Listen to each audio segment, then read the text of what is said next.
Morning students. तो आज हम करेंगे variation of conductivity and molar conductivity with concentration. Concentration के साथ इनमें वेरिएशन नहीं कैसे आता है। तो हमें पता है कंडक्टिविटी हो चाहे मोलार कंडक्टिविटी हो, दोनों के दोनों चेंज होती हैं with the change of concentration of electrolyte. Electrolyte की जैसे कंसंट्रेशन चेंज होती है, दोनों चेंज होती है। कंडक्टिविटी जो है always decreases with the decrease in concentration. अगर कंसंट्रेशन डिक्रीज हो रही है तो कंडक्टिविटी भी डिक्रीज होगी।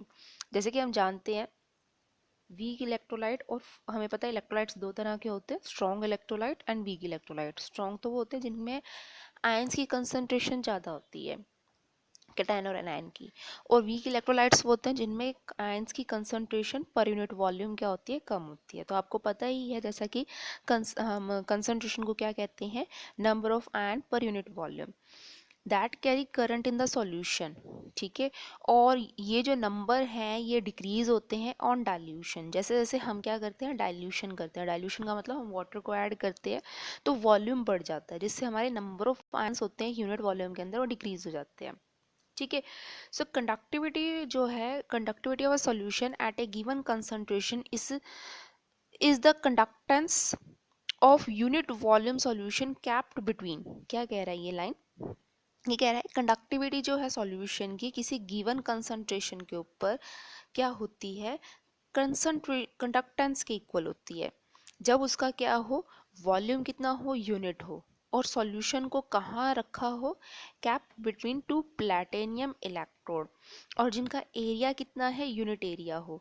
डिस्टेंस जो होगा उन इलेक्ट्रोड्स के बीच में कितना होना चाहिए, 1 होना चाहिए। तो उस केस में हमारी जो कंडक्टिविटी है वो किसके बराबर हो जाती है, कंडक्टेंस के बराबर हो जाती है। ये हमारे पास है इसकी एक्चुअल, और इसकी जो यूनिट है यहाँ पे एरिया और लेंथ की, वो क्या है, मीटर सेंटीमीटर है।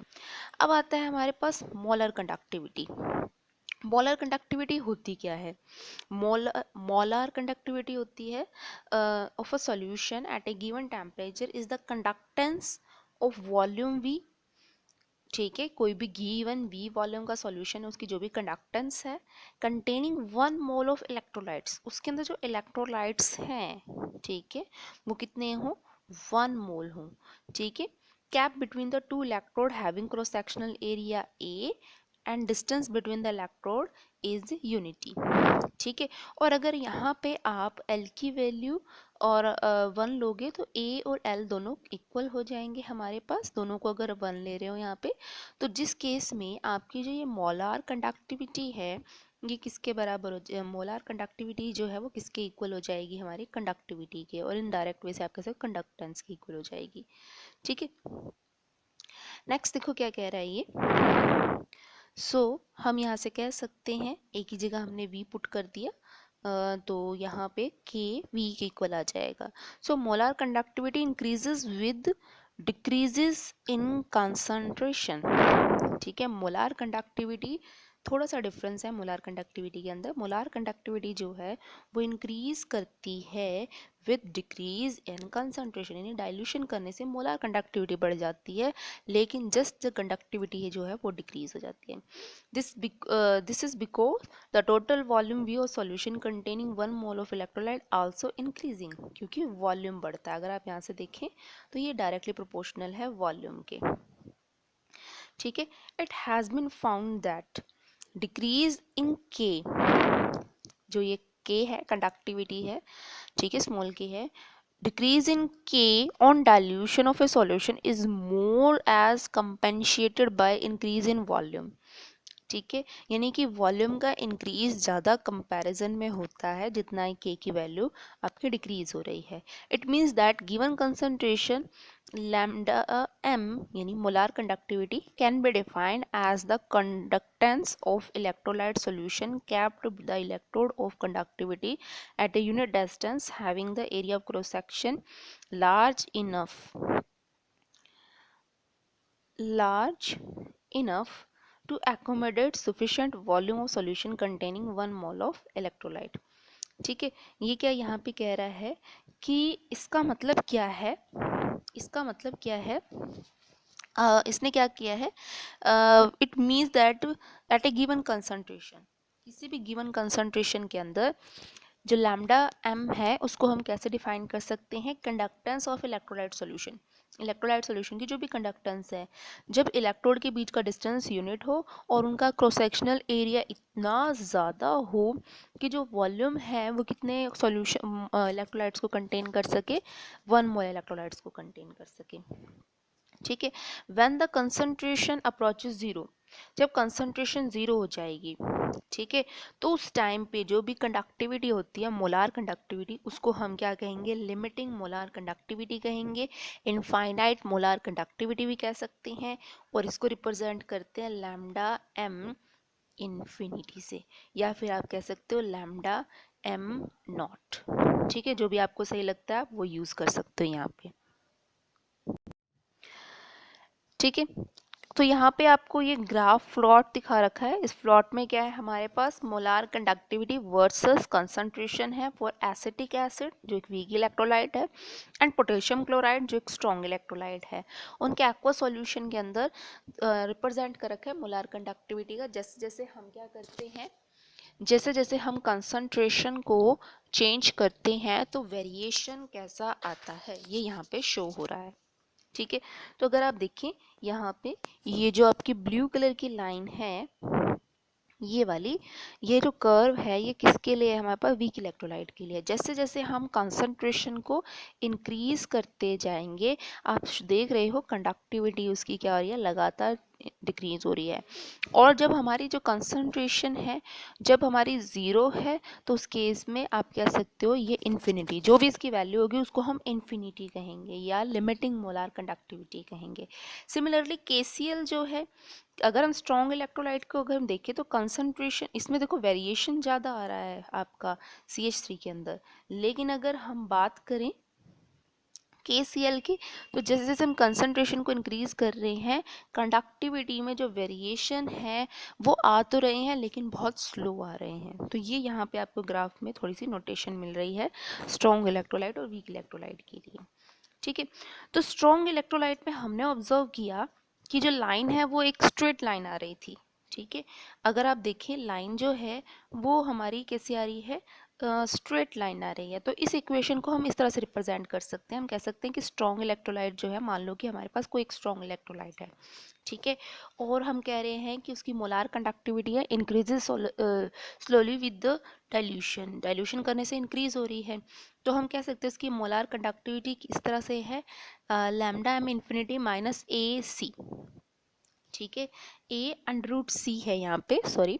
So it can be seen that if you plot a graph, अगर हम प्लॉट में देखें तो लैम्डा के की वैल्यू इसके अंदर है, तो हमें लगभग स्ट्रेट लाइन मिल रही है। तो ये जो इक्वेशन है स्ट्रेट लाइन की इक्वेशन है, जैसे कि हम लिखते थे y is equals to M X plus C, इस तरह से हम लिखते थे ना, वही इक्वेशन यहाँ पे ये शो कर रहा है।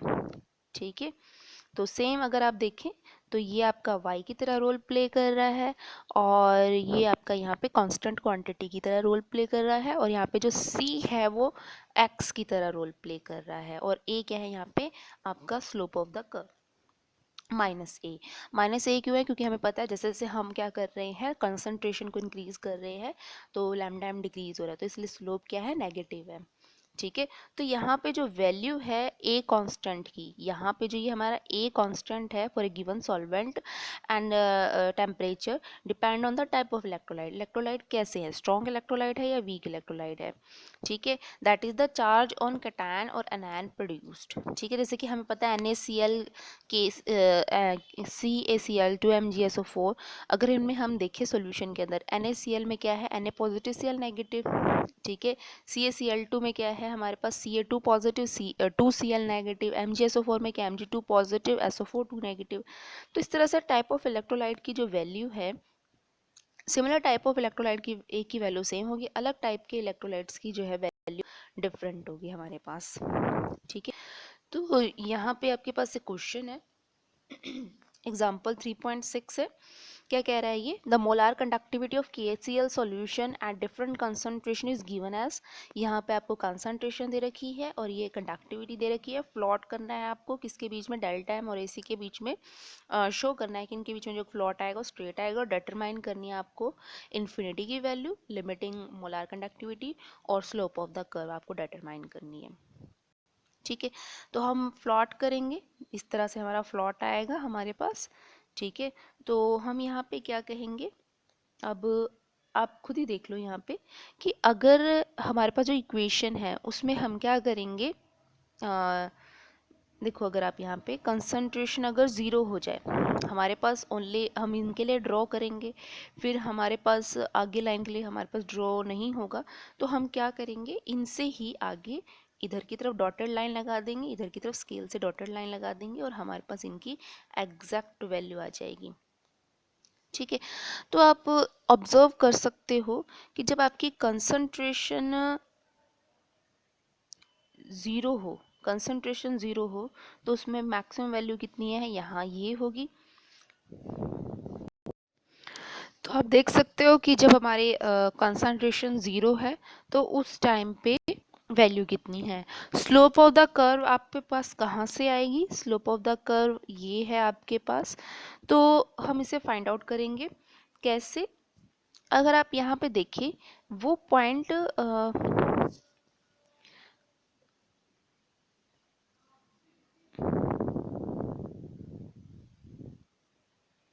तो स्लोप ऑफ द कर्व आप कैसे निकाल सकते हो, स्लोप ऑफ द कर्व निकालने के लिए आपके पास एक ही मेथड है कि आप कोई भी दो पॉइंट कंसीडर कर दो, जैसे कि ये कर दिए हमने, ये कर दिए, एक हमारा पॉइंट ये हो गया और एक ये हो गया, तो इनकी जो वैल्यू का डिफरेंस है उन्हें इनकी वैल्यू के डिफरेंस से डिवाइड कर दो, तो स्लोप ऑफ द कर्व आपके पास यहाँ से आ जाएगी। ठीक है, नेक्स्ट है हमारे पास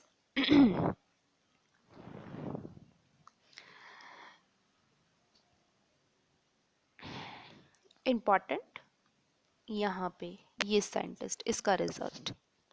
ठीक है, ये क्या है, कॉलराश एक्सप्लेन, कॉलराश एक साइंटिस्ट था, उसने क्या एक्सप्लेन किया, उसने एक्सप्लेन किया कि जो डेल्टा एम नॉट है इसकी वैल्यू जो है for a given number of strong electrolyte and observe certain irregularity, सब उसने सॉरी रेगुलरिटी, उसने कुछ रेगुलरिटी ऑब्जर्व की। He notice the difference in delta M of electrolyte, जैसे कि NaX हो गया, KX हो गया, X is nearly constant, X मान लो कि कोई कांस्टेंट है, तो उसने देखा कि अगर हम KCl की देखें तो KCl माइनस NaCl, ठीक है, और KBr माइनस NaOH ये इक्वल है। सिमिलरली उसने क्या कहा कि delta M sodium iodide minus में, ठीक है,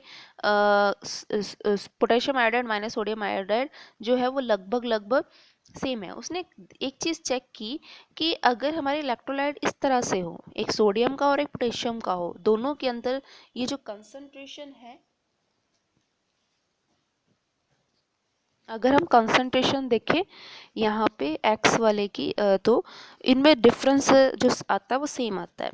तो सिमिलरली ही फाउंड दैट, उसने देखा यहाँ पे कि Na, sodium bromide, sodium chloride, potassium bromide, potassium chloride, इनकी जो वैल्यू आ रही है लगभग लगभग क्या आ रही है, सेम आ रही है।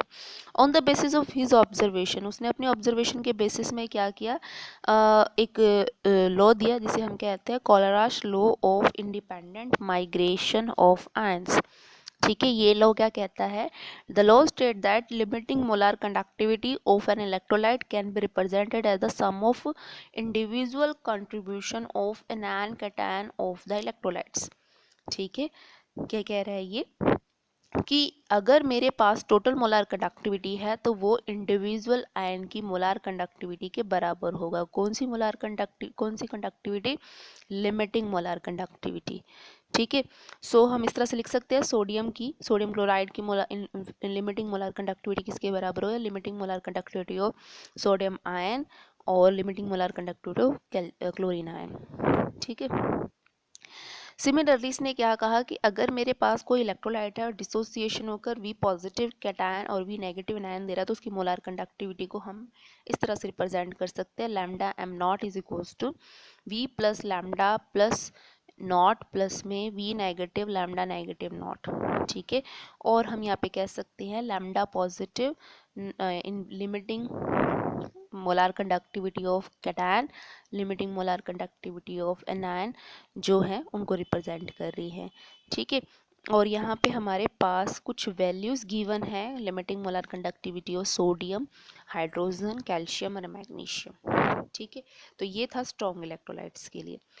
वीक इलेक्ट्रोलाइट्स के लिए क्या था, जैसे कि वीक इलेक्ट्रोलाइट हो गए हमारे एसिटिक एसिड, ठीक है, have low degree of dissociation, उनमें डिसोसिएशन पूरी तरह से नहीं होती, ठीक है, एट हाई कंसंट्रेशन, अगर उनकी कंसंट्रेशन हाई कर ले, hence such electrolyte change in delta M with dilution is due to increase in degree of dissociation. तो इनके अंदर डेल्टा एम की जो वैल्यू चेंज होती है वो किसकी वजह से होती है, डिग्री ऑफ डिसोसिएशन के इंक्रीज होने से होती है।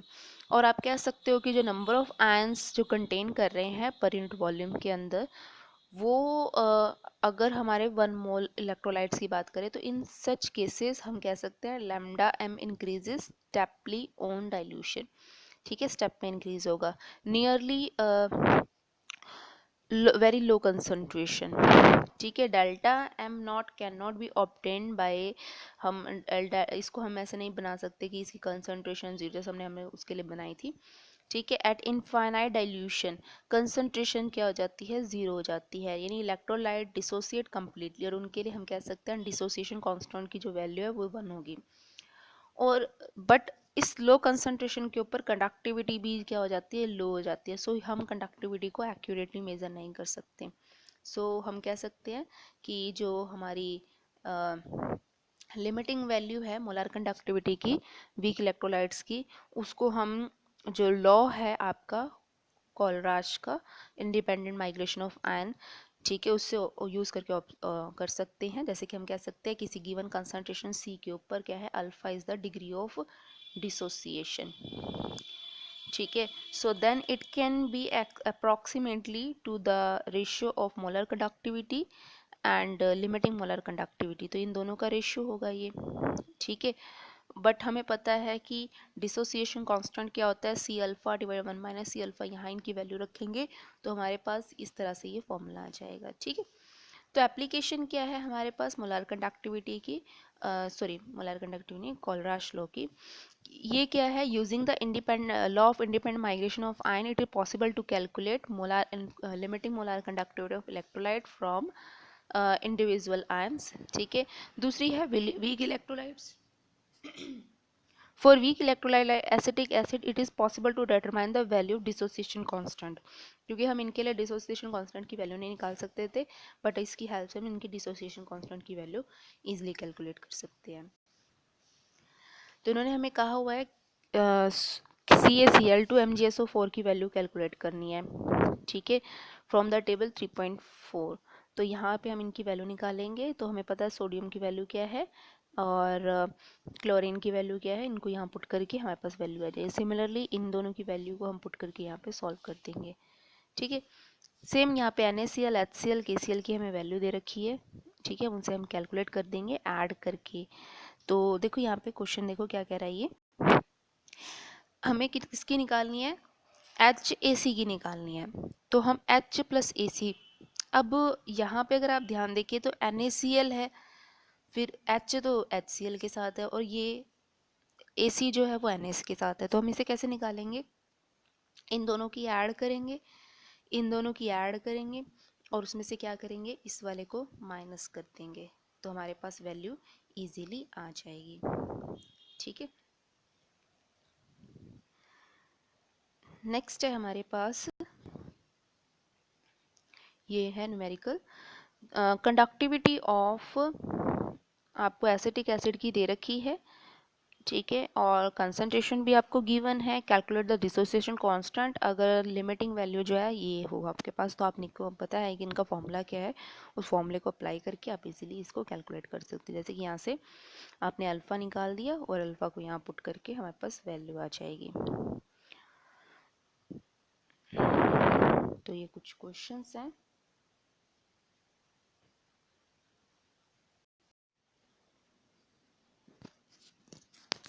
नेक्स्ट है नेक्स्ट है electrolytic cell and electrolysis. So हमें पता है इलेक्ट्रोलाइटिक सेल में एक्सटर्नल सोर्स जो है वोल्टेज का use to bring about chemical reactions. External voltage source का काम क्या होता है, केमिकल रिएक्शन को लेके आना। इलेक्ट्रोकेमिकल प्रोसेस क्या है, इसकी इंपॉर्टेंट है बहुत ज़्यादा, इंडस्ट्रियल भी इंपॉर्टेंट है, one of the simplest electrolyte consist, अगर हम इलेक्ट्रोलाइट की बात करें तो उसमें क्या होता है, सेल के अंदर दो कॉपर स्ट्रिप्स होती हैं और एक्वा सोल्यूशन होता है कॉपर सल्फेट का। और अगर हम डीसी वोल्टेज अप्लाई करें दोनों इलेक्ट्रोड के अंदर तो हमें कॉपर टू पॉजिटिव के आयन मिलेंगे, ठीक है, कहाँ पे, कैथोड के ऊपर, ठीक है, जो क्या होता है नेगेटिवली चार्ज होता है। तो कॉपर जो है उसने डिसोसिएशन किया और इस तरह से हमारे पास बन गया। सिमिलरली ये जो कॉपर मेटल है कहाँ डिपॉजिट होगी, कैथोड के ऊपर। एनोड के ऊपर क्या होगा, दोबारा जो कॉपर है वो कन्वर्ट हो जाएगी copper two positive by the reaction, इस रिएक्शन से। सो हम कह सकते हैं कि कॉपर जो है वो डिजॉल्व हो रही है यानी ऑक्सीडाइज हो रही है एनोड के ऊपर, और जो कॉपर है वो डिपॉजिट हो रही है कैथोड के ऊपर। This is the basis for the industrial process with impurity of copper two converted in the copper of high purity, कि इम्प्योर कॉपर को प्योर कॉपर में हम कैसे कन्वर्ट कर सकते हैं। सो इम्प्योर कॉपर जो है वो किससे बना होता है, एनोड का, और dissolve on passing the current, current जैसे उसमें पास होगी वो डिजोल्व होगा। प्योर जो कॉपर है वो हमें कहाँ मिलेगा, कैथोड के ऊपर मिलेगा। बहुत सारी मेटल है जैसे सोडियम, मैग्नीशियम, एल्यूमिनियम है, उनको भी हम इसी स्केलार स्केल पर अगर हमें बनाना है तो इलेक्ट्रोकेमिकल रिएक्शन से ही हम उन्हें क्या करते हैं, बनाते हैं, ठीक है। Irrespective of cation where is no suitable reaction reducing agent, जहाँ पे हमें रिड्यूसिंग एजेंट हमारे पास ना हो। नेक्स्ट क्या कह रहा है, सोडियम और मैग्नीशियम मेटल प्रोड्यूस करती है electrolysis to fuse the chlorine and ammonium is produced, chlorine को हम फ्यूज कर लेते हैं, फ्यूज क्लोराइड को यूज करते हैं और अमोनियम को प्रोड्यूस करते हैं, ठीक है। इसके बारे में हम 6 चैप्टर में पढ़ेंगे। इलेक्ट्रोलाइसिस जो है एल्यूमिनियम ऑक्साइड की in the presence of cryolite के प्रेजेंस में हम करते हैं, ठीक है। क्वालिटेटिव एस्पेक्ट क्या है इलेक्ट्रोलिसिस के, माइकल फेराडे थे फर्स्ट साइंटिस्ट थे, उन्होंने हमें क्वालिटेटिव एस्पेक्ट बताए थे इलेक्ट्रोलिसिस के, और उन्होंने हमें बताया था दो लॉ देके जिन्हें हम कहते हैं Faraday law of electrolysis. After investigation उन्होंने क्या की थी, बहुत ज़्यादा इन्वेस्टिगेशन की, उस इन्वेस्टिगेशन के बाद उन्होंने क्या किया, सॉल्यूशन और मेल्ट्स ऑफ इलेक्ट्रोलाइट्स के ऊपर उन्होंने एक पेपर पब्लिश किया 1834 1833 और 1834 के अंदर। और उनके वेल नोन लॉज है जिन्हें हम फैराडे लॉ ऑफ इलेक्ट्रोलिसिस भी कहते हैं।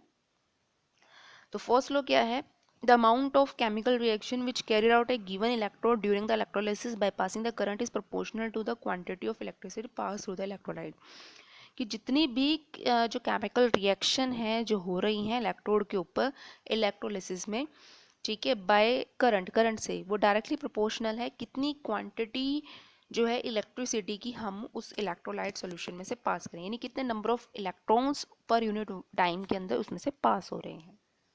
सेकंड क्या है कि जो अमाउंट है डिफरेंट सब्सटेंस की liberated by the same quantity of electrolysis electricity passing through the electrolyte solution are proportional to the chemical equivalent weight, ठीक है। इसने क्या कहा सेकंड में कि जो क्वांटिटी है इलेक्ट्रिसिटी की वो डायरेक्टली प्रोपोर्शनल है कि इक्विवेलेंट केमिकल इक्विवेलेंट वेट के, यानी mass of the metal plus में mass of number of electron required to reduce the cation, इन दोनों के इक्वल होगी, ठीक है। So when there is no constant current, अगर कांस्टेंट करंट नहीं है तो जैसे एसी हो गया तो जनरली वी पुट किलोमीटर, हम किलोमीटर निकाल सकते हैं जो हमें बता सकता है कि कितनी इलेक्ट्रिसिटी मेटल में से पास हो रही है। किलोमीटर जो है एक डिवाइस है जो हमें बता सकता है नंबर ऑफ चार्ज पार्टिकल कितने पास हो रही है, क्वांटिटी ऑफ इलेक्ट्रिसिटी। हमें पता है क्यू चार्ज होता है, इसको हम कूलम में रिप्रेजेंट करते हैं और वो किसके इक्वल होता है, करंट इनटू में टाइम के इक्वल होता है, क्योंकि हमें पता है करंट क्या होता है, charge divided by time. So amount of electricity required for the oxidation और reduction depend on the stereochemistry of electron reaction, electron के साथ जो रिएक्शन हो रही है उसके ऊपर डिपेंड करता है। Silver positive electron is equals to silver metal, 1 mole of electron required for the 1 mole of silver ion, तो इसका मतलब 1 मोल एक सिल्वर आयन के लिए रिक्वायरमेंट हो रहा है। सो वी नो यहाँ से हमें पता